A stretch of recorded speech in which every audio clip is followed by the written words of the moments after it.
सरकार या कोई केंद्र की सरकार यदि ये कहती है कि हम सुप्रीम कोर्ट के आदेश का पालन नहीं करा सकते, उसको सत्ता पर रहने का कोई अधिकार नहीं। आपने संत रामपाल को हमेशा विवादों में घिरा पाया है। विवाद करना और विवादों से घिरना दोनों ही अलग चीजें हैं। आइए आपको समझाते हैं। सबसे पहले प्रश्न उठता है कि आखिर संत रामपाल के साथ विवाद क्यों? तारीख 18 नवंबर 2014 का वो काला दिन जिसने पूरे हिंदुस्तान को ही नहीं विश्व को ये सोचने पर मजबूर कर दिया कि आखिर एक बीमार संत को गिरफ्तार करना इतना जरूरी क्यों हो गया कि 40,000 से ज्यादा जवान उन्हें गिरफ्तार करने पहुंच गए। क्या एक संत को मेडिकल रिपोर्ट देने के बावजूद कुछ दिन की मोहलत नहीं दी जानी चाहिए थी, जबकि सब जानते थे कि रामपाल लगातार 8 साल से सैकड़ों बार अदालत में आए हैं। कई बार उनकी हाजिरी माफ भी हुई, लेकिन अब की बार ऐसा क्या हुआ कि सारा सिस्टम ही संत के खिलाफ खड़ा हो गया? आखिर क्या किया संत रामपाल ने? आखिर क्या किया राष्ट्रीय समाज समिति ने?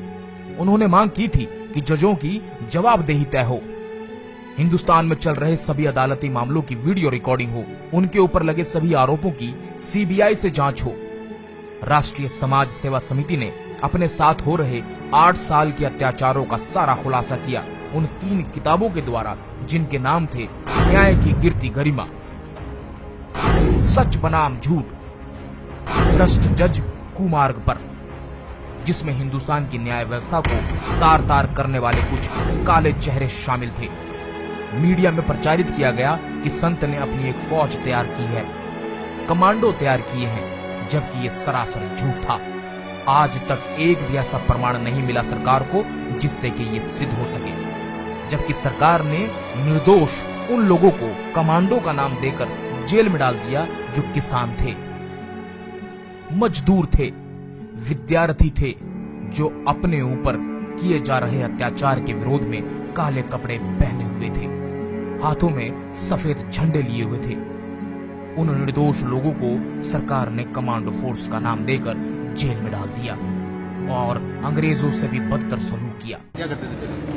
खेती करते हैं, डंडे लिए आपने, कपड़े काले कपड़े पहने, क्या मकसद है इसका? तो कोई मकसद नहीं इसमें, तो इसमें क्या कपड़े तो कैसे भी हो, उसमें कोई वो नहीं इसका। और रही डंडे और झंडे की बात, झंडे तो कोई भी उठा सकता है, इसमें कहीं पे भी जाओगे वहाँ भी झंडे, इसका मतलब वो नहीं है कि जो आप समझ रहे। तो अब हम मुद्दे पर आते हैं।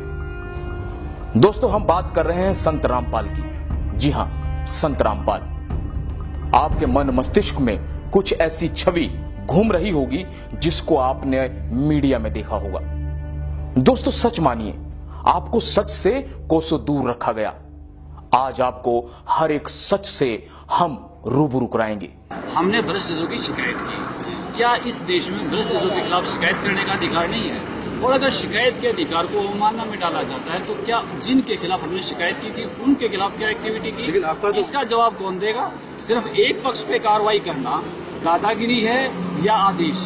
कानून क्या कहता है? न्यायालय को वो करना होगा जो संविधान कहता है। न्यायालय की दादागिरी नहीं चलेगी, न्यायालय को कानून से काम करना पड़ेगा। अगर आप न्यायालय जाके किसी की शिकायत करते हैं तो न्यायालय का कर्तव्य है, संविधान के तहत न्यायालय है, न्यायालय संविधान से ऊपर नहीं है। लेकिन ये मामला जो है वो तो अवमानना का मामला है, वो कोर्ट ने पेश नहीं वारंट कर दिया, ये तो अवमानना का मामला है ना। अवमानना का मामला बनाया गया है, और बनाया हुआ मामला मन मर्जी का होता है, वो संविधान के तहत नहीं है। गैर कानूनी काम जज अगर करे तो वो कानून नहीं होता। आपने जज के शब्दों को कानून कैसे मान लिया? अगर एक जज गलत आदेश पारित करता है और दूसरा जज उस आदेश को रद्द करता है, इसका मतलब क्या हुआ कि जो पहले आदेश थे वो गैर कानूनी थे, और गैर कानूनी आदेशों को मानने के लिए हम बाधित नहीं है। पहले ये साबित करो कि जिस पक्ष की हमने शिकायत की थी उस पक्ष पर क्या कार्रवाई हुई और क्यों नहीं हुई, और हुई तो क्या हुई, उसके बारे में नहीं कोई सोचता। इतना बड़ा जनसमूह जज के खिलाफ खड़ा है, जज अपनी कुर्सी बचाने के लिए हमारा शोषण करना चाहते हैं, हमें दबाव में डालना चाहते हैं। ऐसे क्यों दबाव में आ जाएंगे हम? क्या हम संविधान नहीं जानते? या संविधान जो जजों की बपोती है, वो जो बोलेंगे वो कानून नहीं है? अखबार में और जज में डिफरेंस है। लेकिन बाबा रामपाल पर तो पहले से भी बहुत सारे मुकदमे हैं, तो क्या फर्क पड़ता है? मुकदमा झूठा कोई भी कर सकता है। मैं आपकी शिकायत कर दूं, आप मुझे अपहरण कर रहे हो, मुकदमा हो गया, वो प्रूव होगा तभी तो बात है। आरोपी व्यक्ति को आप मुलजिम नहीं कह सकते, आरोपी हैं, आरोप तो किसी में भी हो सकता है। आरोप का मतलब क्या है? झूठे मुकदमे हमेशा उस व्यक्ति पर लगाए जाते हैं जो सिस्टम को जानने की कोशिश करता है, बताने की कोशिश करता है। आप भ्रष्टाचार को खत्म करने की कोशिश करो, क्या होगा आपके साथ? आपके ऊपर झूठे मुकदमे होंगे। वही सच्चाई को ऊपर लाने के मेरे गुरुजी ने हमेशा पहल की है, और उस पहल के तहत कुछ मुकदमे दर्ज हो गए, तो उससे मेरे गुरुजी आरोपी थोड़ा हो गए। साथियों, ये किसी एक व्यक्ति का काम नहीं है।